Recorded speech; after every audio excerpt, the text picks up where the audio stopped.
It's safe to say that things haven't exactly gone according to plan with rookie defensive end Tyree Wilson. And the Raiders, to a degree, have struggled getting pressure opposite of Max Crosby. They've struggled getting pressure from that position, the right defensive end position opposite of Max Crosby. So Max Crosby is that dude. He's going to go out and get his sack or 2 or 3 or whatever game. Is just an absolute animal. But even though guys like Malcolm Kuntz have really stepped up and done some things, Jerry Tillery has a sack at a defensive end position. But other than that, the Raiders haven't done a lot. And Tyree Wilson, we just mentioned him at the start of the video. I mean, he has 3 pressures in 4 games. We knew he was going to be a project. He was tremendous at Texas Tech in terms of playing the run. He was tremendous in terms of the intangibles, in terms of his size, his athleticism, all that kind of stuff. But it hasn't gone according to plan, and there needs to be a change. There needs to be something that the Raiders do to either bring in talent or really just get this thing going because, yes, Malcolm Kuntz has done some things, but there's still something that's needed. And, yes, news broke early this morning that the Raiders are, in fact, looking to or exploring a trade for an edge rusher. And so this was the article according to Logan Urich, but he quoted Diana Russini from The Athletic. So, according to Diana Russini, the Raiders have been exploring the trade market, hoping to add a pass rusher after the release of veteran outside linebacker Chandler Jones.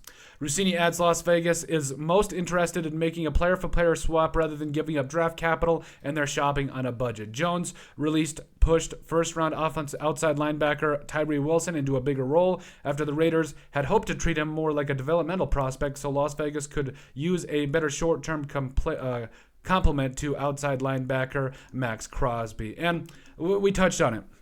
Tyree Wilson hasn't gotten the job done, but not all hope is lost. He's a guy that has a lot of talent. If he can just get the right coach in there to be able to develop him, I would love that. But at this current moment in time, with Josh McDaniels on the hot seat, really this entire Raiders organization on the hot seat, it makes a lot of sense to trade for a veteran pass rusher. Now, they said that they don't necessarily want to give up a lot of draft capital, and maybe it's more of a capital for capital SWAT. But hey, we swing for the fences on this channel. But plus, we're also going to be a little bit logical about this. So let's start out with talking about a defensive end that they should trade for. A little bit of a dream scenario. We're not going to lie. So first off, Chase Young.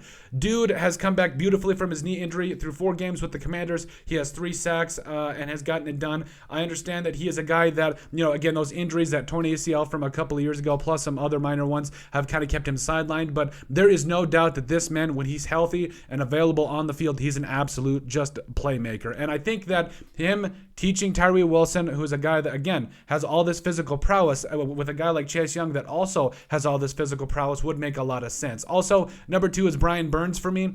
I understand that he is a guy that, he seems to be getting it done in Carolina, but they tried to negotiate his contract before the offseason or before the season started, did not get done. So that kind of tells me that the Carolina Panthers might low-key move on from him. Like, they might find another player that they like, and they might go and draft a defensive end this year. Who knows? Because they got their quarterback this year. They're 0-4 to start things. So, I mean, some draft capital for Brian Burns, it might make some sense. Chase Young, I think you're looking at least a second-round pick for Chase Young. I know that maybe you just swap second-round picks or something like that, but Chase Young is a guy that is he's talented, but if he can stay healthy, that's really the main thing there. Brian Burns, I mean, if you're going to trade for him now, I think you are at least going to look at a second-round pick, and maybe you do the swap there. I don't know. But, again, these first 2 guys are just swinging for the fences. But Sam Williams, I think, is really a guy that should be a priority for the Raiders. If you want to pick swap for a guy, I think he makes a lot of sense. So last year as a rookie, he had some allegations in college that weren't great. He's a former second-round pick, 56 overall. He had all of the athleticism, all of the raw talent coming out. But, I mean, he's behind Micah Parsons. He's behind Dorrance Armstrong, all those other guys for the Cowboys. So it's pretty tough for him to get on the field right now. But I think if he went to the Raiders, he would get an opportunity to show what he could do, at least compete for the starting job opposite of Max Crosby, and probably show Tyree Wilson some things as well in that process. So I think that the Raiders, the fact that they're exploring a trade for an edge rusher makes a lot of sense, because we got to get some help for Max Crosby. Please just get this man some help. But hey, let us know what you guys think. Make sure you guys like, comment, and subscribe down below. All that wonderful stuff. But let us know what you guys think about the Raiders exploring a potential trade for an edge rusher.